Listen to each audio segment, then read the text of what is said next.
देश के अंदर 2 चरण के चुनाव हो चुके हैं। 2 चरण के चुनाव में जो जनता का रुझान है वो सामने आया है। परसेंटेज ऑफ वोट कम होने की बात है, पोलिंग कम हुई है, मतदान कम हुआ है। एक और बहुत अहम बात ये है कि चुनाव फर्स्ट फेज का जो देश के अंदर हुआ है वो 19 अप्रैल को हुआ। 11 दिन के बाद चुनाव आयोग ने कितने % वोट हुआ है उसके बारे में जानकारी दी है। साथ ही दूसरे फेज में जो इलेक्शन हुए 26 अप्रैल को, उसकी जानकारी 5 दिन के बाद वेबसाइट पर दी गई है। आधी अधूरी ये जानकारियाँ दी गई हैं। परसेंटेज ऑफ वोट तो बता दिया है, लेकिन कितने वोट कहाँ डले इसका जानकारी अभी तक इलेक्शन कमीशन ऑफ इंडिया की वेबसाइट पर अपडेट नहीं की गई है।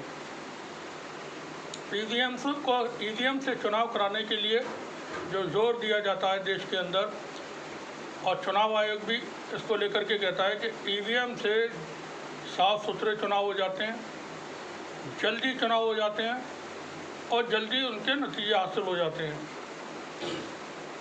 तो अब ये ईवीएम से जब चुनाव हो रहे हैं तो एक तो 45 दिन यानी 44 दिन पूरे ये कार्यक्रम, चुनाव का इतना लंबा कार्यक्रम है जो चुनाव आयोग ने दिया है। ईवीएम से जल्दी चुनाव हो सकते हैं तो 44 दिन का कार्यक्रम क्यों दिया गया है, इसको लेकर के शुरू ही में सवाल उठे। 26 अप्रैल को फर्स्ट फेज का इलेक्शन होने के बाद थर्ड फेज का इलेक्शन 7 मई को है। 9-10 दिन के बाद ये इलेक्शन होंगे थर्ड फेज के। इतना लंबा आप बीच में गैप क्यों दे रहे हैं? और ये 44 दिन, 1.5 महीने का जो कार्यक्रम आपने बना करके दिया, ईवीएम से जल्दी चुनाव हो सकते हैं। बिहार जैसे छोटे राज्य में जहाँ 40 सीटें हैं वह 5 या 7 चरणों में चुनाव हो रहे हैं। बंगाल में 7 चरणों में चुनाव है। पहली बार में शायद 4 सीटों के लिए हुआ था फर्स्ट फेज में, सेकंड फेज में 3 सीटों पर चुनाव हुए हैं। तो इस तरह से ये चुनावों का जो कार्यक्रम है वो बड़ा कंफ्यूज करने वाला है। अब ये जो जानकारियाँ मीडिया में आ रही हैं, सोशल मीडिया में आ रही हैं, बड़े लोग इस पर सवाल उठा रहे हैं कि चुनाव आयोग ने 11 दिन के बाद ये बताया है कि कितने % मतदान हुआ है। ये नहीं बताया अभी भी किस सीट पर कितने वोट डाले गए, उसका कोई डाटा उन्होंने अपडेट नहीं किया अपनी वेबसाइट पर।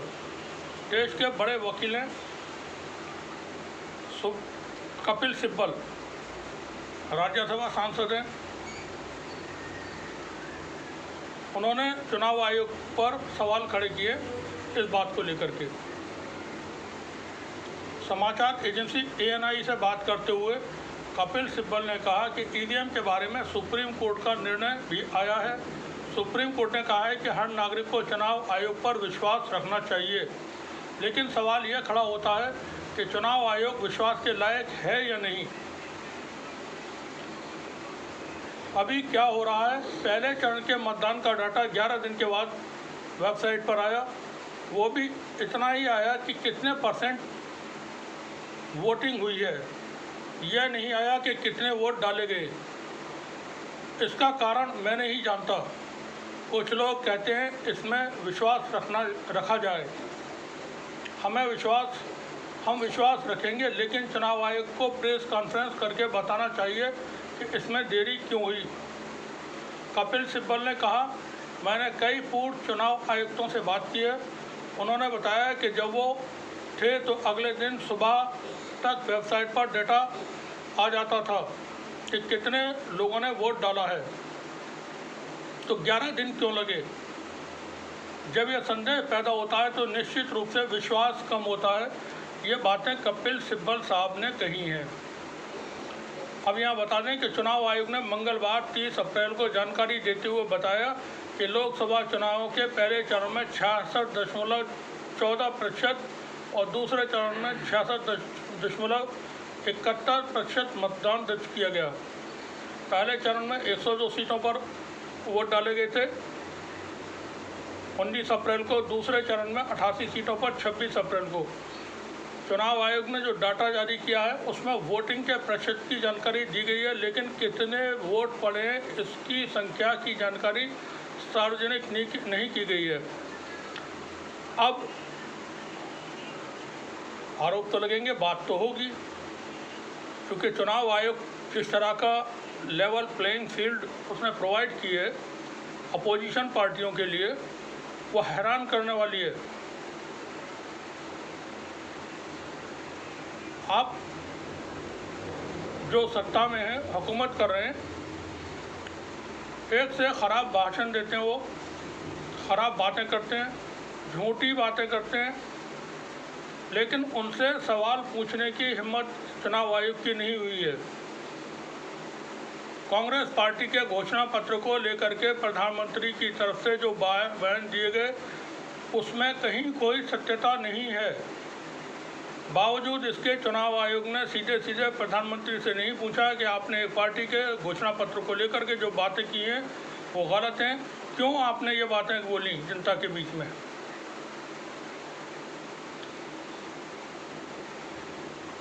ग्यारह दिन के बाद ईवीएम, जब ईवीएम इलेक्ट्रॉनिक मशीन आपके पास मौजूद है जिससे डाटा आपको तत्काल मिल जाना चाहिए, तो 4, 6, 10 घंटे के अंदर मिल जाना चाहिए, 11 दिन क्यों लगे?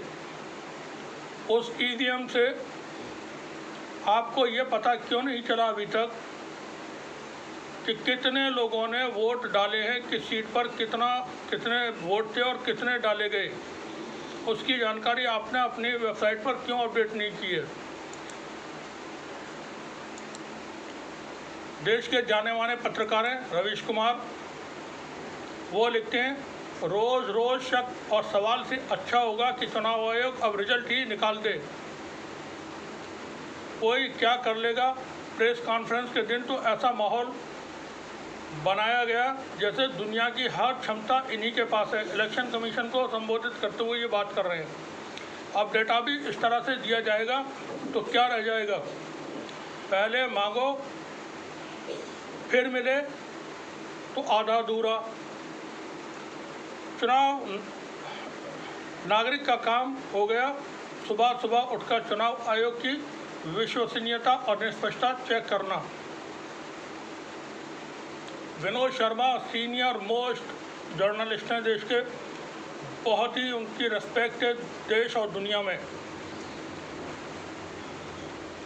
निष्पक्ष पत्रकारिता का उनका अपना पूरा जीवन रहा है। विनोद शर्मा जी लिखते हैं, जिस तरह आरबीआई को नोटबंदी के बाद बैंकों में जमा किया गया पैसा गिनने में ज़रूरत से ज़्यादा टाइम लगा, उसी तरह इलेक्शन कमीशन को पहले 2 चरणों के वोट गिनने में ज़रूरत से ज़्यादा वक्त लग रहा है। अब इसे पारदर्शिता तो नहीं कह सकते। ज़रा बताएं आदरणीय सुप्रीम कोर्ट जी।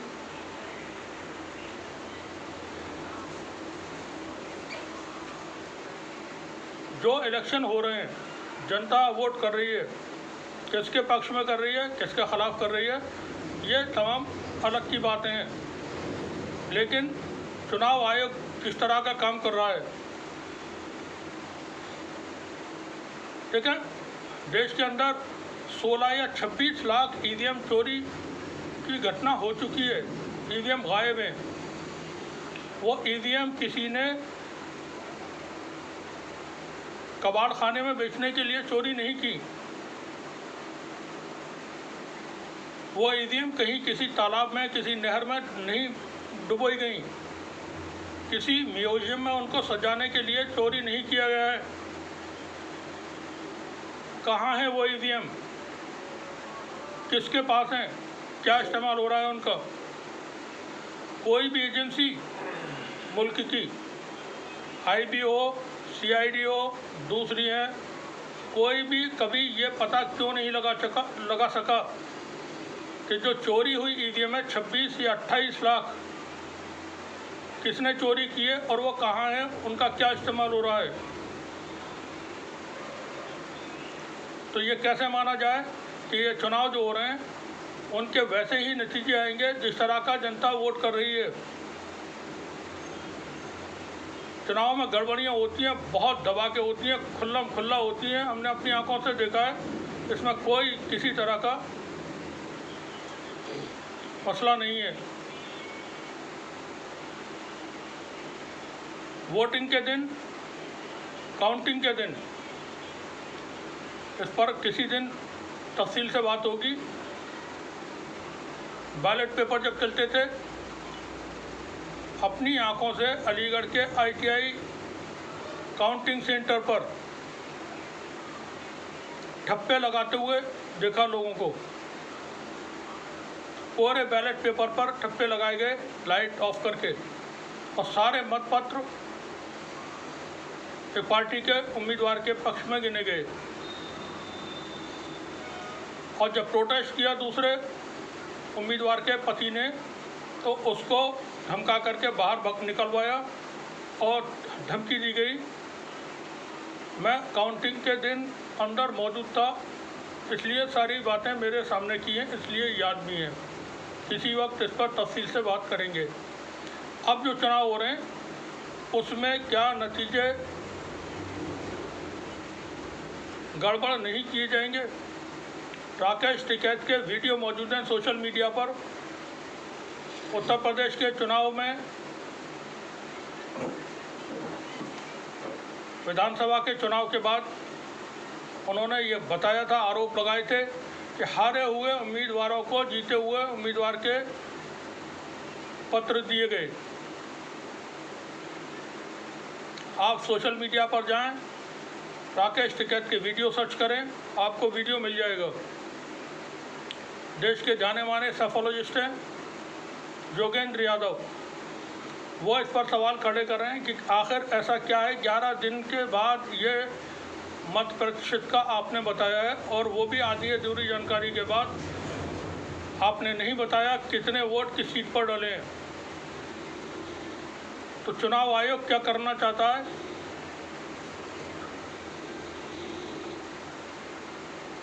कहीं कुछ बड़ा खेल तो नहीं होगा? ये आशंका बनी रहेगी। कपिल सिब्बल साहब ने जो बात की है उसमें ये आशंकाओं की तरफ इशारा किया गया है। रवीश कुमार का जो ट्वीट है उसमें इस आशंका की तरफ इशारा किया जा रहा है। SBI से सुप्रीम कोर्ट ने कहा इलेक्टोरल बॉन्ड की जानकारी दीजिए। उन्होंने टाइम मांगा 3 महीने बाद पूरा इलेक्शन प्रोसेस ख़त्म हो जाए, उसके बाद हम ये जानकारी दे सकेंगे। लेकिन जब सख्ती की गई तो फ़ौरन वो जानकारी दे दी गई। जो संस्थाएं हैं वो निष्पक्ष नहीं है।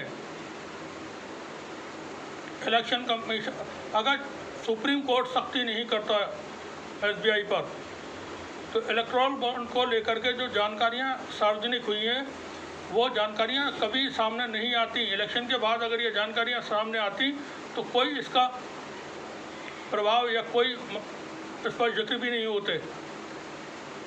खबरें बनती, खबरें छपती और वो लोग सब भूल जाते। राफेल लोग भूल चुके हैं, पेगासस को लोग भूल चुके हैं, पनामा पेपर्स को भूल चुके हैं, पैराडाइज पेपर्स को भूल चुके हैं।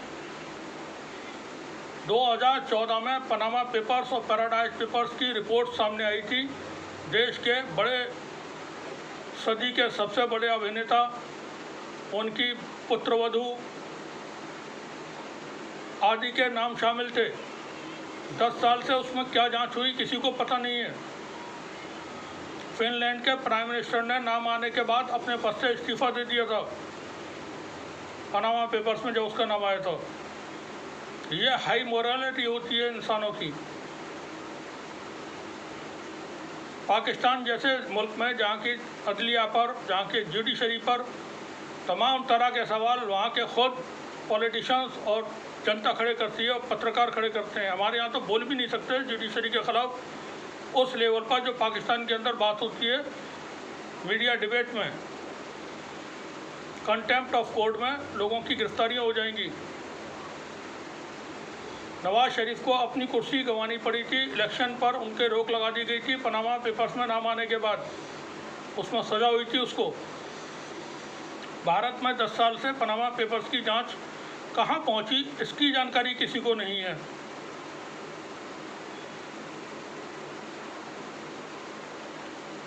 तो जिस तरह का प्रोसेस चल रहा है मुल्क के अंदर, क्या एक तरफा आप जिताने के लिए बैठे हुए हैं किसी को? इलेक्शन कमीशन का जो कंडक्ट है, जो चीज़ें सामने आ रही हैं, ईवीएम की आप हिमायत के में इतना थे या इतना है कि आप बैलेट पेपर से चुनाव कराने को तैयार नहीं हुए। ईवीएम की तमाम तारीफ़ें इलेक्शन कमीशन की तरफ से की जाती हैं, उसकी हर तरह की आप डिफेंड करते हैं उसको। 11 दिन का वक्त आपको 5% बताने में लगा है, और ये 3% जो मत की जानकारी शुरू में आई थी, उससे 3% ज़्यादा बताया गया है दोनों बार के फेज़ में। अब ये 3% का मत बढ़ा करके क्या जिसको नुकसान होने वाला है उसके नुकसान को की भरपाई करने की भी कुछ बिल्कुल कोशिश हो सकती है। जो ईवीएम चोरी हुई हैं, गायब हुई हैं, वो कहाँ हैं, उनका क्या इस्तेमाल होता है, किसके पास हैं? नागपुर वालों से बात होनी चाहिए थी, पूछना चाहिए था। इस तरह के बड़े काम कौन कर सकता है देश के अंदर, सब जानते हैं। तो ये हमने अभी जो रिपोर्ट की है वो कपिल सिब्बल ने ये बात आज कही है,